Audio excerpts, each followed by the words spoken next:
오늘 본문은 그날 저물 때에 라고 시작하고 있습니다. 이 첫 구절만 봐도 뭔가 일이 더 꼬일 것만 같고 안 좋은 상황으로 이야기가 전개되어질 것만 같습니다. 실제로 어두워져 가는 그 시간, 제자들은 예수님 말씀을 듣고 바다로 배를 띄우게 됩니다. 점점 밤이 깊어가는 시간에 배를 띄워서 깊은 바다 한가운데로 들어간다는 것은 기분이 썩 좋지를 않습니다. 본문을 더 읽어보면 우리의 기분이 맞아 떨어집니다. 큰 광풍까지 불어 닥쳤고 그 바람은 배를 침몰시킬 만큼 물결을 크게 일으켰고 그 물결들은 다시 배로 들어오게 되어 성경에 보면 37절 배에 가득하게 되었더라라고 그 상황을 이야기해 주고 있습니다. 실제 지중해 바다 해면보다 갈릴리 호숫가는 200m나 낮고 주위에는 그와 반대로 큰 높은 산들이 에워싸고 있어서 갈릴리 호수는 바다처럼 큰 그 호수는 그렇게 갑작스러운 광풍이 자주 일어났다고 합니다. 이럴 경우 경험 많은 어부들조차도 어찌할 수 없는 큰 바람, 거센 물결의 위협 속에서 속수무책이어서 죽음의 문턱에까지 다다르는 순간들이 참 많았습니다. 인생을 바다에 비유한다면 그런 바다에 띄워진 내 인생의 배가 예상치 못한 풍랑을 만날 때 우리는 어떤 기분이 들까요? 어떻게 그 풍랑을 또 헤쳐나갈 수 있을까요? 무슨 힘으로 우리 인생의 배를 지켜내고 그 위기와 고통을 견뎌내고 버텨낼 수 있을까요? 갑작스런 재난, 사고를 예비해서 우리는 상해보험, 사망보험 이런 보험 같은 것들을 들기도 하는데 보험을 많이 들어놓으면 안심할까요? 보험이라면 돈으로 받는 보상들이 대부분이니 돈을 모아놓으면 웬만한 우리 인생의 풍랑들은 우리가 문제없이 이겨낼 수 있는 걸까요? 설사 그럴 수 있다손 치더라도 만약 돈으로도 해결 못하는 인생의 풍랑이 불 때는 무엇으로 헤쳐나갈 수 있을까요? 여기서 우리는 우리가 믿는 하나님에 대한 신앙의 힘과 그 믿음이 어떤 작용을 할 수 있는지 우리 스스로에게 물어보아야 합니다. 믿음은 매년 횟수가 늘어나면서 내 손에 쥐어지는 매년 발행되는 기념 주화나 기념 배지 모으는 것이 아니기 때문에 믿음의 연조가 늘어나고 교회에 나오는 횟수가 늘어나면서 내가 가진 믿음의 질, 그 믿음의 질은 어떻게 고순도의 믿음으로 정제되어져 가고 있는가? 내가 들어온 하나님의 말씀들은 이제는 내 손에 들려지는 좌우의 날선 검과 같이 되어서 믿음의 무기로 내가 들은 그 하나님의 말씀들이 내 인생에서 그런 영적 무기로 작용을 할 수 있는가? 우리 각자가 대답해 볼 수 있어야 합니다. 오늘 본문을 통해서 여러분과 같이 나눠보고 싶은 하나님의 말씀은 바로 이런 맥락에 있습니다. 본문은 예수님과 제자들이 배를 타고 갈릴리 바다를 지나가시는 때에 큰 폭풍을 만나서 난파될 위기에 처한 모습을 보여주고 있습니다. 예수님의 제자들 가운데는 웬만한 풍랑은 눈 깜짝하지 않을 뱃사람들이 있었는데 얼마나 거센 풍랑이었던지 배 안에 있던 제자들 모두는 죽음에 대한 공포까지 지금 느끼고 있습니다. 어부인 제자들이 아무리 힘써봐도 풍랑을 이겨낼 수 없었던 것 같습니다. 돛을 내리고 노를 잡고 물결의 방향과 바람의 방향에 배를 지켜내려고 해도 더 이상 어찌할 수 없었던 것 같습니다. 결국 이대로 가다가는 모두 죽을 것 같다고 생각한 그들은 38절에 우리가 죽게 된 것을 돌보지 아니하십니까? 라고 외치며 주무시던 예수님을 다급하게 깨웁니다. 그리고 잠에서 깨어나신 예수님은 바람과 바다를 잔잔하게 만드셨습니다. 풍랑의 문제를 해결하고서 예수님이 제자들에게 하신 말씀이 무엇인가 오늘 우리는 주목해 봐야 합니다. 믿음에 대한 것이었습니다. 바닷가 풍랑과 그로 인한 죽음에 처한 위기에서 믿음이라는 게 무슨 작용을 할 수 있기에, 믿음이 어떤 관계가 되기에 주님은 그 풍랑을 잔잔케 하시고 믿음에 대해서 제자들에게 말씀하셨을까요? 40절에 보니 어찌하여 이렇게 무서워하느냐? 왜 그렇게 무서워하느냐라고 물으셨습니다. 그리고 다시 너희가 어찌 믿음이 없느냐라고 말씀하십니다. 왜 무서워하니? 어찌 믿음이 없니? 이렇게 두 가지의 말씀을 하시면서 무서워하는 것과 믿음이 없는 것이 무슨 관계가 있기에 예수님은 제자들에게 말씀하셨을까? 풍랑이 거세게 일어나서 죽을 것 같으니 무서운 건 당연한 것 아니겠습니까? 모든 사람이, 아니 저나 여러분도 그런 순간을 만나면 똑같은 감정을 갖고 똑같은 행동을 하지 않았을까요? 그런데 예수님은 왜 무서워하냐고 물으면서 어째서 믿음이 없는 거냐고 제자들에게 말씀을 하고 있습니다. 우리 편에서 제자들 입장이 되어서 예수님에게 한번 따져보고 싶습니다. 어째서 믿음이 없냐고요? 어째서 이렇게 무서워하고 있나냐고요? 37절에 보면 큰 광풍이 일어났잖아요. 그 바람이 배를 막 부딪히고 물결을 크게 일으켜서 그 물결들이 지금 배에 들어와서 아무리 퍼내도 그 바닷물이, 호수물이 배에 가득하게 되어서 이제 배가 부서지거나 배가 가라앉게 되어서 죽을 것 같은데 무서워하는 거 당연한 거 아니에요, 예수님? 더 말씀드려 볼까요? 35절 보면 예수님이 이 문제의 발단은 저편으로 건너가자고 예수님이 말씀하셔서 우린 예수님 말씀대로 배를 띄워서 지금 간 거 아닙니까? 예수님이 말씀하지 않았으면 이런 일 없잖아요. 더 말씀드려 볼까요? 35절 시작이 어떻게 됐다고요? 그날 저물 때에 예수님, 밤이 점점 깊어지고 저녁이 다 되어서 어둠이 내려왔는데 그 컴컴한 밤이 찾아오는 때에 우리 보고 저쪽으로 가자고 배를 띄우라고 예수님이 하셨잖아요. 내일 아침에 가도 되잖아요.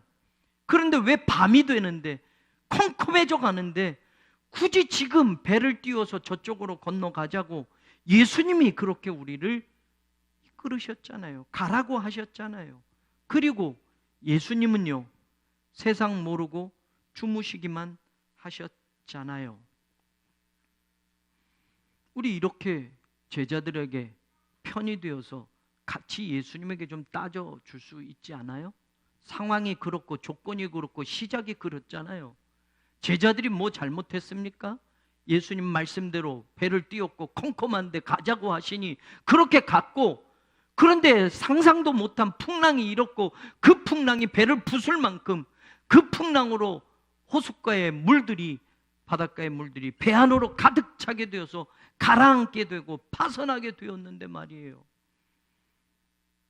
예수님이 요구하셨다면 뭔가 좋은 일이 있을 줄 알았는데, 예수 믿으면 인생도 좋은 일만 생길 줄 알았는데, 내가 하는 사업도 성공적으로 달려가고 우리 가정도 행복하고 내 자식들도 성공을 향해서 좋은 학교, 좋은 직장으로 가고 내 건강도 걱정 없이 좋아지고 예수님 믿고 그렇게 하루하루 살았는데 도대체 지금 내게 부는 이 풍랑이 뭐냐고요?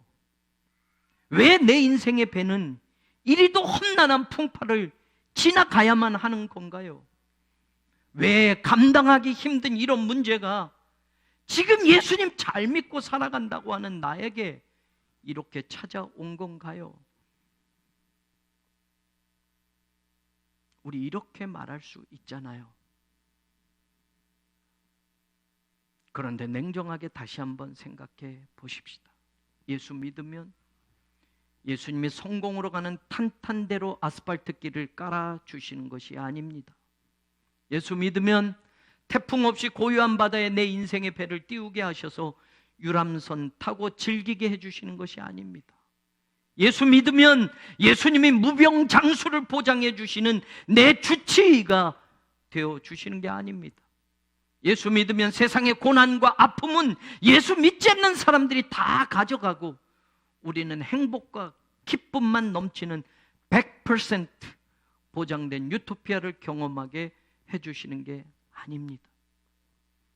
예수 믿으면 예수님의 제자로 만들어줘야 합니다. 교회 다니는 사람들, 철치안이 아니라 그리스도를 닮은 제자들, 크리스찬이 되어야 합니다. 그래서 마지막 승천전에 예수님이 제자들의 Go, 가라 and make disciples of all nations, 모든 족속으로 제자를 make, 만들어라 라고 마지막 승천하시면 제자들에게 말씀하지 않았습니까? 가라! 교회를 세우고 교회 다니는 사람들을 많이 불러 모아라가 아니라 가라! 모든 족속에게 모든 열방을 향해서 나아가서 그들을 제자로 만들어라 라고 예수님이 말씀하셨어요. 우리 교회는 제자를 만드는 교회입니까? 교회 다니는 사람들을 늘리는 교회입니까? 나는 예수의 제자가 되어가고 있습니까? 나는 그저 교회만 다니는 교인입니까?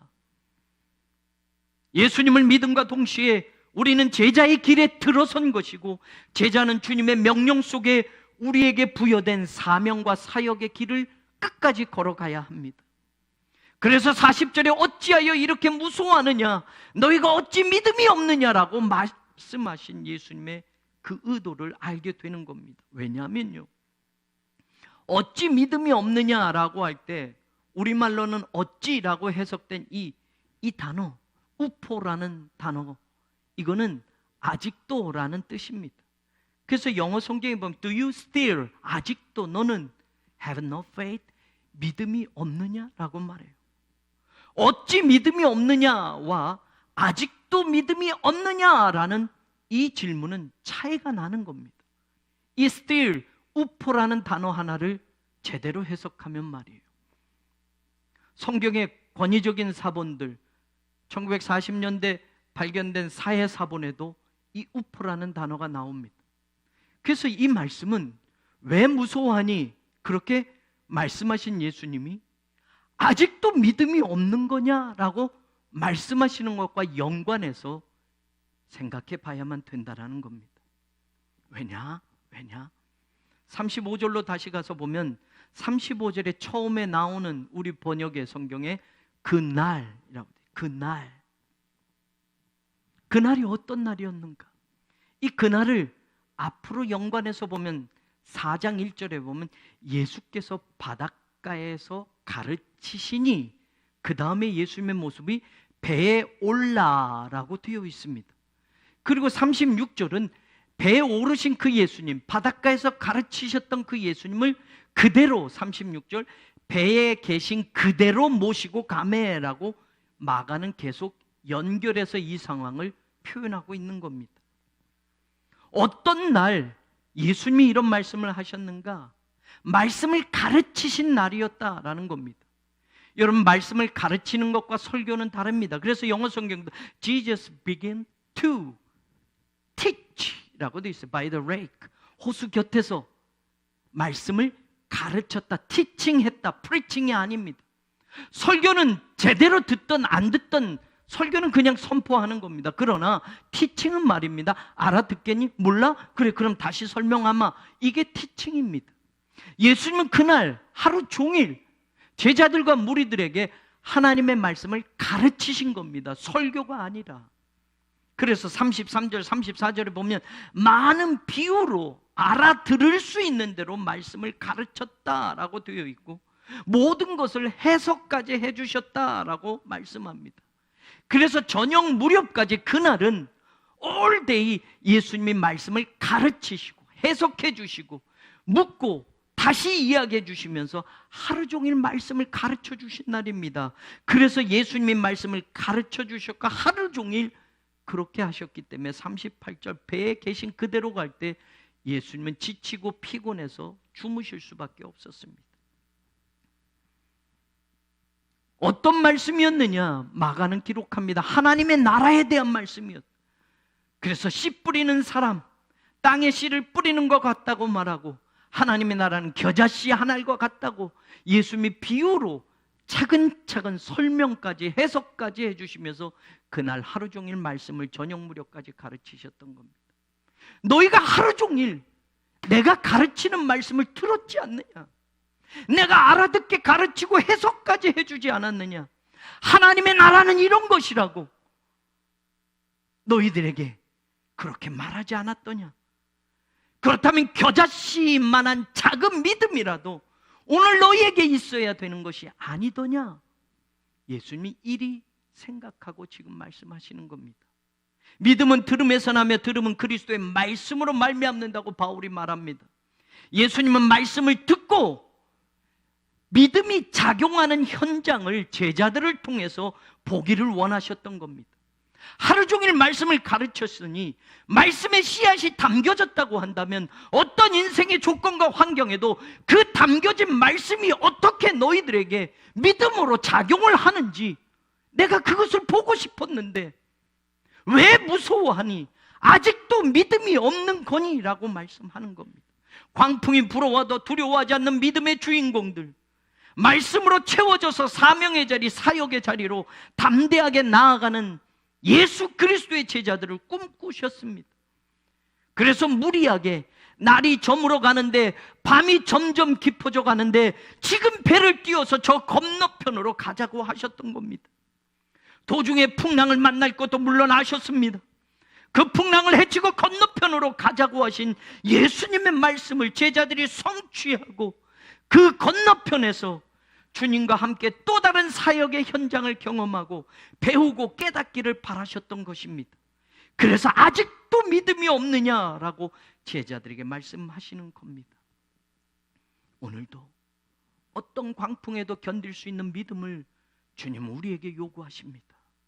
오늘 말씀으로 여러분이 한 주일을 살아날 수 있는 능력이 되고 세상의 풍랑 속에서도 담대하게 여러분의 인생의 항해를 계속해 나갈 수 있는 주님의 제자들이 되기를 원하시는 겁니다.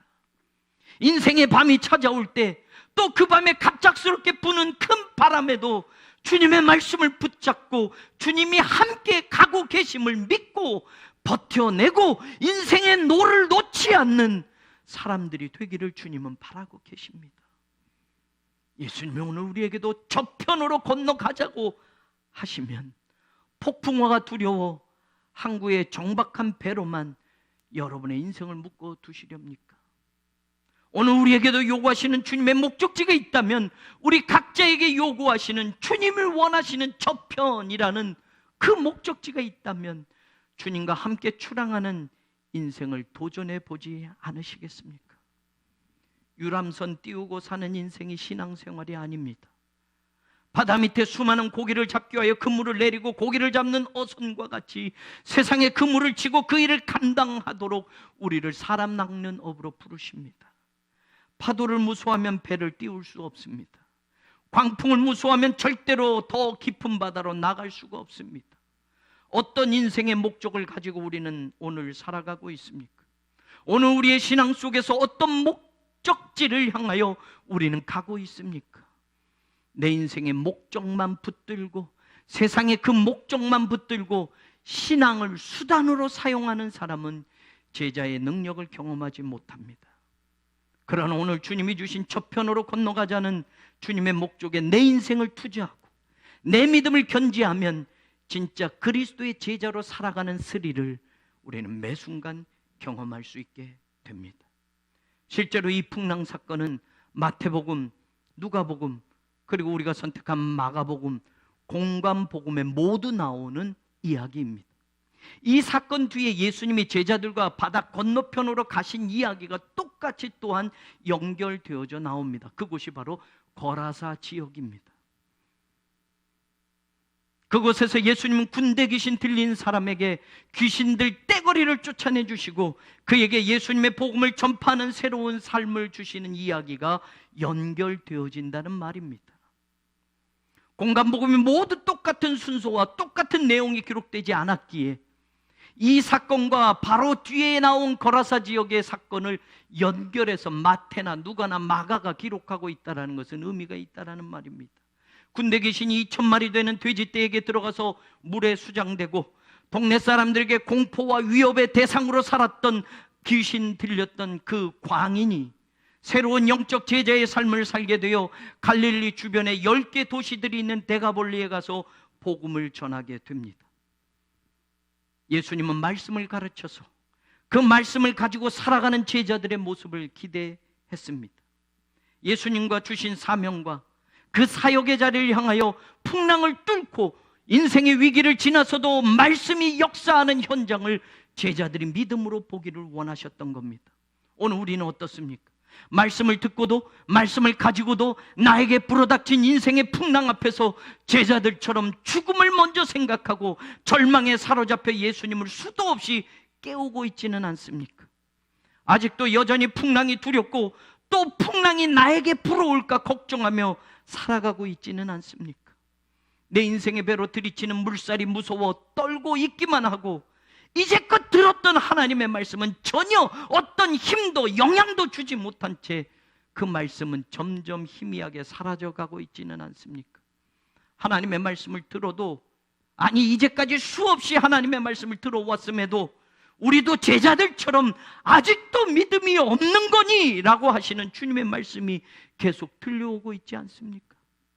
하나님의 말씀은 인생의 밤이 찾아왔을 때 드디어 빛을 발하고 진가를 발휘합니다.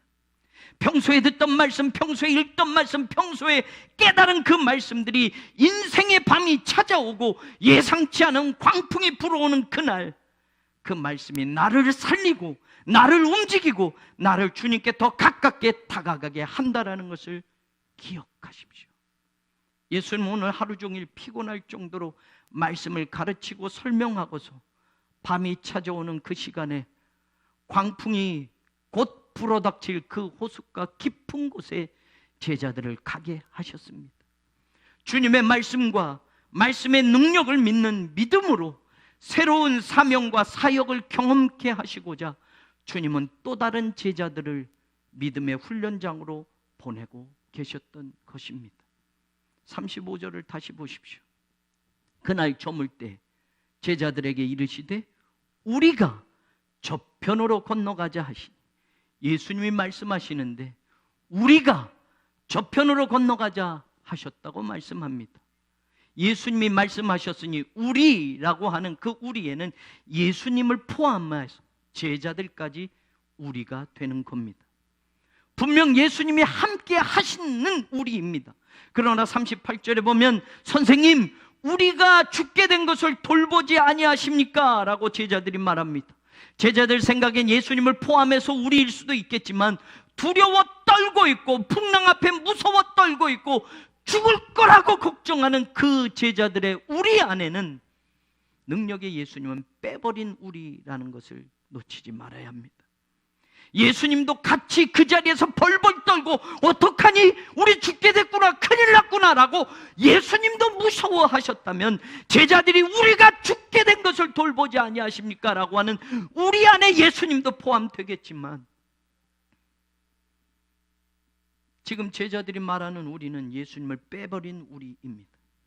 능력의 예수님을 제대로 알지 못하고 두려워 떨고 있는 제자들만의 우리입니다. 그렇습니다, 여러분.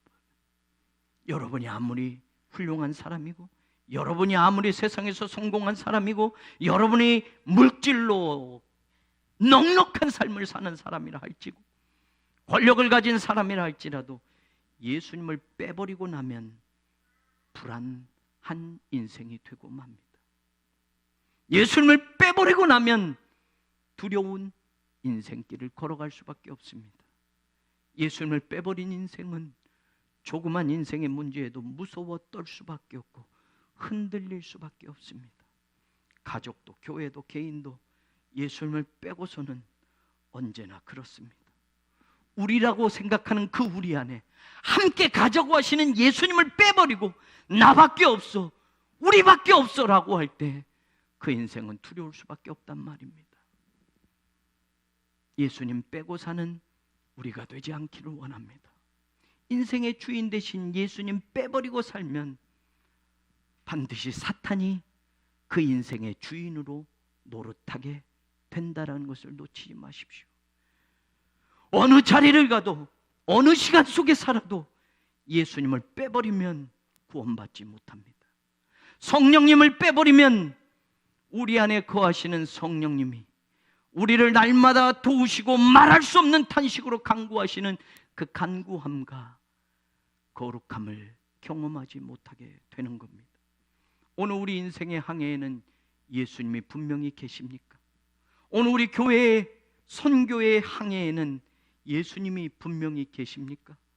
우리가 저편으로 건너가자, 내가 너희와 함께 가겠다고 하신 예수님이 계신데 우리는 왜 우리밖에 없다고 생각하십니까? 예수님이 함께 해주시겠다고 하시는데 나만 혼자 가고 있다고 생각하십니까? 예수님 없는 우리는 무너집니다. 예수님 없는 나는 실패합니다. 예수님 없는 우리는 연약합니다. 예수님 없는 나는 두렵습니다. 그때 사탄은 거짓으로 속삭입니다. 이 고독 너만 갖는 거야. 이 아픔은 철저히 네 거야. 이 슬픔은 절대 이겨낼 수 없어. 네 곁에 아무도 없어. 자식도 없어. 남편도 없어. 예수? 잠자는 예수잖아. 네 고통도 모른 채, 네 아픔도 모른 채, 네 눈물과 슬픔도 모른 채 그냥 너 혼자 견디도록 내버려둔 채 지금 잠만 자고 있는 예수잖아. 그 예수 믿어서 뭐 하려고? 그 예수 믿어서 무슨 힘이 된다고? 여러분, 속으면 안 됩니다. 포기하면 안 됩니다. 말씀을 붙잡아야 삽니다. 그 말씀을 믿는 사람에게 말씀의 능력이 작용하는 겁니다. 인생의 문제 앞에 허무하게 무너져가는 교인들을 봅니다. 고통스럽고 아픈 현실 속에 믿었던 예수가 어디에 있는지 흔적도 안 보이고 들었던 하나님의 말씀은 도대체 어디에 심겼는지 보이지 않는 그런 안타까운 상황들을 봅니다. 혼자밖에 남지 않았다고 생각하는 그 안타까운 모습도 봅니다. 사탄은 계속 속삭이는 거예요.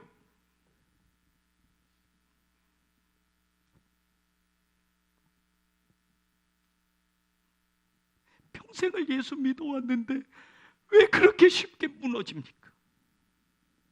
주님 붙들고 살았는데 왜 그 말씀이 그를 붙들어주지 못하게 합니까?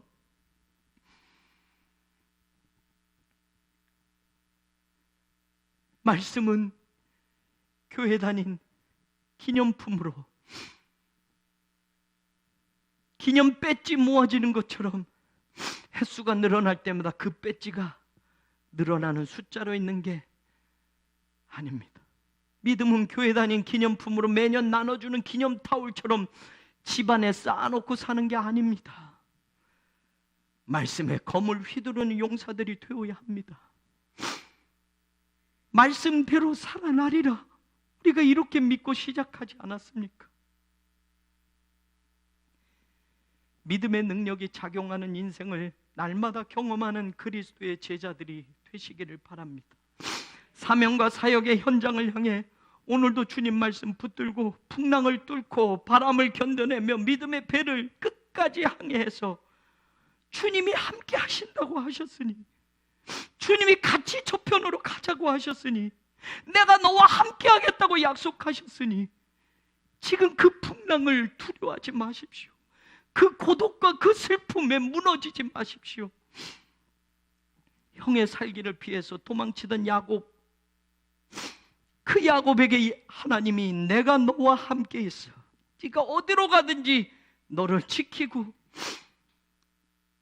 너에게 허락한 것을 다 이루기까지 내가 너를 떠나지 아니하리라. 하나님이 그리 말씀하셨어요.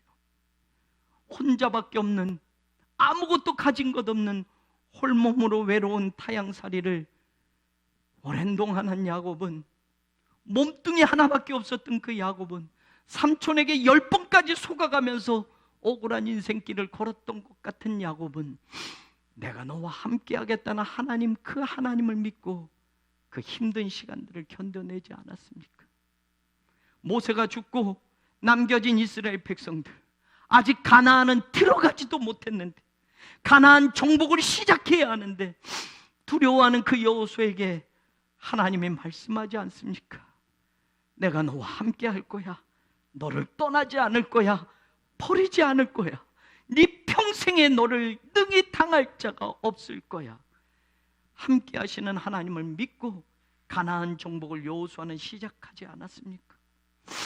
제자들을 이 땅에 남겨두고 마지막 떠나시는 예수님이 이 말씀을 남기지 않았습니까? 내가 세상 끝날까지 너희와 항상 함께 있으리라. 제자들이, 교회가 2000년을 이 말씀을 붙들고 땅끝을 향해 지금도 선교의 사명을 불태우고 있는 것 아닙니까? 큰 광풍이 일어날 때, 내가 감당할 수 없는 물들이 마구 밀려 들어올 때, 내 인생의 배를 뒤집으려는 사나운 파도가 덮쳐올 때, 우리에게 가장 필요한 것은 하나님의 말씀을 놓치지 않는 믿음입니다. 주님이 저편으로 건너가자라고 하시는 그 목적지를 잃어버리지 않고 주님과 끝까지 동행하는 믿음이 저와 여러분의 것이 되기를 간절히 원합니다. 저는 우리 교회와 성도들이 대충 날씨 좋은 날만 골라서 뱃놀이하고 물놀이하는 크리스찬들이 되지 않기를 원합니다. 교회는 유람선이 아닙니다. 교회는 군함이 되어야 합니다.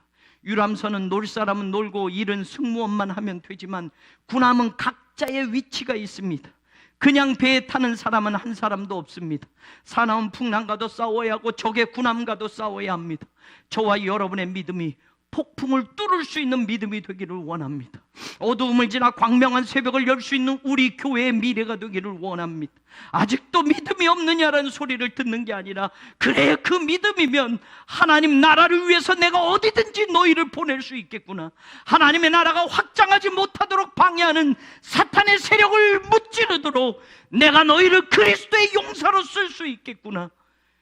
오늘도 내가 너희들에게 바라는 그 목적지, 저편을 향하여 힘차게 나아가려. 주님으로부터 이 음성을 들을 수 있는 저와 여러분, 우리 교회가 되기를 예수 그리스도의 이름으로 간절히 축원합니다.